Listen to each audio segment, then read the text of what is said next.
Today is Thursday, August 31st. What to know about Hurricane Idalia's impact as it pummeled parts of Florida and where it's headed now. Also, Senate Minority Leader Mitch McConnell seemed to freeze mid-press conference again, raising more concerns about his health and what could be the most significant federal marijuana reform in modern history. Plus, which new rule could make millions more Americans eligible for overtime pay. We'll detail plans to build a new mega city in California and why a bunch of late-night TV hosts are teaming up. Those stories and more news to know next. Welcome to The Newsworthy. All the day's news in around 10 minutes. Fast, fair, fun, and on the go. I'm Erica Mandy. Thanks so much for being here. You ready? Let's do this. Hurricane Idalia hit Florida at full force as a Category 3 storm. We're talking 125-mile-an-hour winds and torrential rain. Trees were split in half, roofs were ripped off, and debris was sent flying. In fact, a tree even fell on the governor's mansion in Tallahassee with Governor Ron DeSantis' family inside at the time, though they are all okay. Idalia left hundreds of miles of flooding behind, though, that are still considered life-threatening. After the storm tore through Florida, it wasn't done. Next, Idalia dumped heavy rain and unleashed strong winds on Georgia and the Carolinas, and several people had to be rescued from floodwaters. Idalia has since weakened to a tropical storm, but it is still bringing a lot of rain, some flooding, and even possible tornadoes to parts of the Carolinas. It's expected to move out of the U.S. by the end of the day, and then people should be able to start seeing the full extent of the damage. Well, search crews have finally finished combing through the wreckage of Hawaii's catastrophic wildfires. The official death toll stands at 115. More people are still missing. But officials say any remains that could be recovered have been. And now officials are focused on making the area safe for people who live there to start rebuilding. Federal teams from the EPA are searching for and taking away any hazardous materials. They're working with about 25 cultural observers who are there to make sure the agency uses caution and respect for land that's been home to Hawaiians for centuries. At the time of the fires, there were about 12,000 people living in the West Maui town of Lahaina. Now, Hawaii's governor says roughly half of them have been displaced, and there's a long road to recovery ahead. Even still, officials in Hawaii are now asking tourists not to cancel any more trips to Maui. Tourism accounts for nearly the entire Maui economy. So now the Hawaii Tourism Authority says the state is losing about $9 million a day, and that the last thing people in Hawaii need is for their local businesses to close and for there to be mass layoffs while they're already trying to recover. That said, many longtime locals are saying Lahaina specifically is not for sightseeing, that there are plenty of other spots on the island that were spared in the fires where people can vacation responsibly. One of the most high-profile members of former President Trump's inner circle has lost a court battle over his actions in the aftermath of the 2020 election. A federal judge found Rudy Giuliani liable for defaming 2 Georgia election workers. Many times, Giuliani said they pulled thousands of fake ballots out of briefcases and fed them through voting machines while they were counting real votes. The workers say those claims hurt their reputations and caused them to receive several death threats.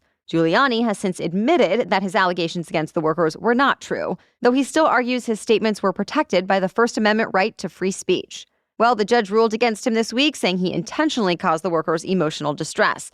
And with that, Giuliani will have to go to trial over how much he'll have to pay the election workers in damages. The former Trump lawyer also faces other defamation cases, as well as a criminal election interference case, and has said he is having financial difficulties that could keep him from paying his legal fees. Though next week, former President Trump is set to host a fundraising dinner for Giuliani at his New Jersey golf club.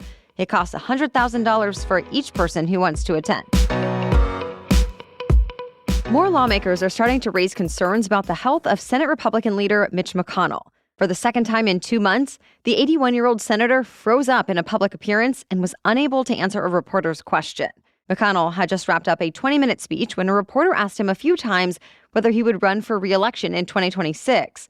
McConnell started to answer the question, but abruptly stopped speaking and pretty much stared ahead for about 30 seconds. Afterward, McConnell's office said he was feeling momentarily lightheaded and will see a doctor before his next event.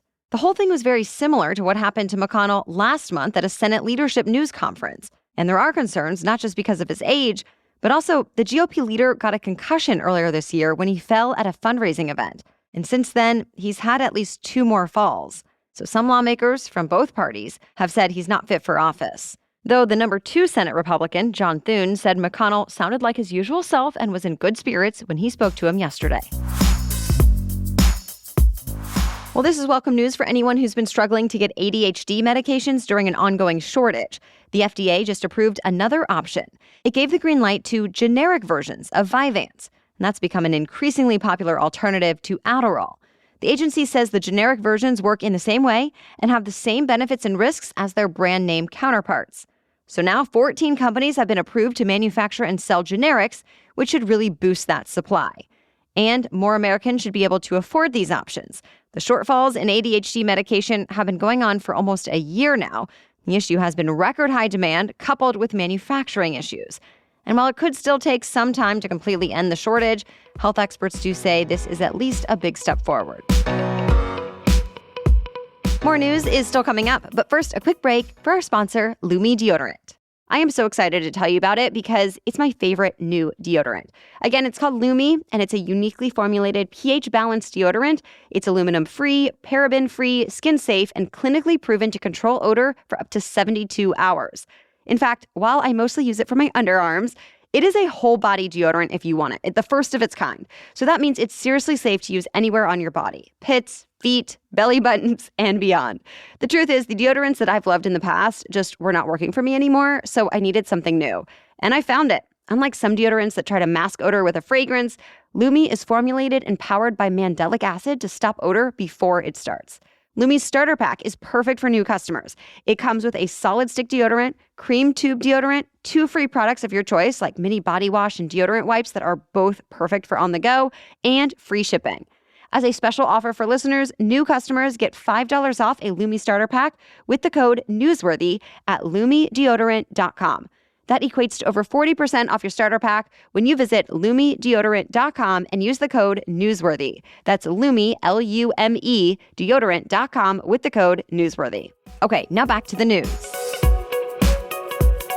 Federal health officials are now recommending fewer restrictions for marijuana. The U.S. Department of Health and Human Services asked the DEA to move marijuana to a lower risk category under the Controlled Substances Act. So instead of being in the same category as heroin, LSD, and ecstasy, it would be listed alongside certain opioids and anabolic steroids. The step is meant in part as a way for the federal government to convey it believes marijuana does have legitimate uses. Reclassification would eliminate restrictions on cannabis research, and it would mean the cannabis industry would face fewer hurdles, like when it comes to banking services and taxes. The DEA has final authority on this and says it's reviewing the recommendations from the HHS now. Millions more Americans who log more than 40 hours a week at their jobs could soon be eligible for overtime pay. The U.S. Labor Department released a new rule proposal that would require employers pay overtime premiums to workers who earn a salary of about $55,000 a year or less. Right now, the salary threshold is about $35,500 a year. When Americans are eligible, the law says employers have to pay them 1.5 times their regular pay rate when they work more than 40 hours a week. Supporters, like union leaders, say the change is long overdue, that it's all about making sure workers are fairly compensated. But opponents, like many major business groups, say the Biden administration should put off any overtime changes, since right now companies are dealing with inflation, supply chain disruptions, and worker shortages that are already impacting their operating costs. Though to be clear, this proposal would not impact workers who are paid hourly and usually get paid overtime already. Now, the new rule is open for public comment for 2 months before it can become official. 5 late-night hosts have found a way to keep busy while their shows are on hiatus. The nightly talk shows have not been running new episodes ever since writers went on strike 4 months ago. So now the rivals are teaming up and getting into a space that's pretty familiar to us: podcasting. Jimmy Fallon, Jimmy Kimmel, Stephen Colbert, Seth Meyers, and John Oliver are hosting a podcast called Strike Force 5. It will run for at least 12 episodes, and the proceeds will go to staffers on each of their shows who are out of work. It debuted this week on all major podcast platforms. Several popular dating apps are now expanding their subscription options. Bloomberg reports the companies behind Tinder, Grindr, Match, Bumble, and more are planning to offer premium tiers, and some could cost as much as $500 a month.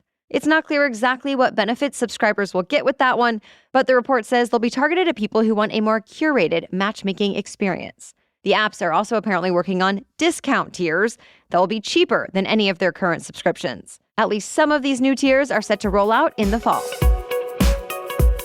A college volleyball team just broke a world record for the largest crowd to ever attend a women's sporting event. The team from the University of Nebraska took over the football stadium for its game against Omaha, and more than 92,000 people filled the stands and the field. That beats the previous world record that was set during the Women's World Cup final in 1999. Volleyball is especially popular in Nebraska, and this team has won 5 national championships. Yesterday was considered Volleyball Day for Nebraska. The university canceled classes for the day. High school teams from across the state were excused from classes so they could go too. And now they've all become part of sports history. Oh, and besides celebrating the world record, there was also the actual game to celebrate. The Nebraska Huskers won it 3-0. That's it for the main news today, so now it's time for Thing to Know Thursday. But first, this episode is brought to you by Miracle Made. We've been talking about the hot temperatures outside around the country lately. But how's your temperature while you sleep? Your temperature at night can have one of the greatest impacts on your sleep quality. And I know, I do not like that feeling of waking up hot and sticky in the middle of the night. And that's why I'm really enjoying my Miracle Made sheets. Using silver-infused fabrics inspired by NASA, Miracle Made sheets are thermoregulating and designed to keep you at the perfect temperature all night long. Go to trymiracle.com/newsworthy to try Miracle Made sheets today. And whether you're buying them for yourself or as a gift for a loved one, if you order today, you can save over 40%. And if you use the promo code newsworthy at checkout, you'll get 3 free towels and save an extra 20%. Miracle is so confident in their product, it's backed with a 30-day money-back guarantee. So if you aren't 100% satisfied, you'll get a full refund. Upgrade your sleep with Miracle Made. Go to trymiracle.com/newsworthy and use the code newsworthy to claim your free 3-piece towel set and save over 40% off. Again, that's trymiracle.com/newsworthy to treat yourself. Okay, now back to Thing to Know Thursday. Today, we are talking about a plan to build a whole new city in California. It's the brainchild of a company called Flannery Associates. As the New York Times reports, Flannery has been buying up plots of land in a mostly agricultural region about 60 miles northeast of San Francisco. It's been making offers to every landowner for miles, paying several times the market rate, whether the land had been listed for sale or not. The goal is apparently to turn that land into a community with tens of thousands of residents, clean energy, public transportation, more than 1 million new trees, parks, a performing arts center, shopping, dining, and more. Plus, the company says the city will be as walkable as Paris or the West Village in New York, all within a short distance from San Francisco and Silicon Valley. And the hope is it relieves some of the congestion in the Bay Area, too.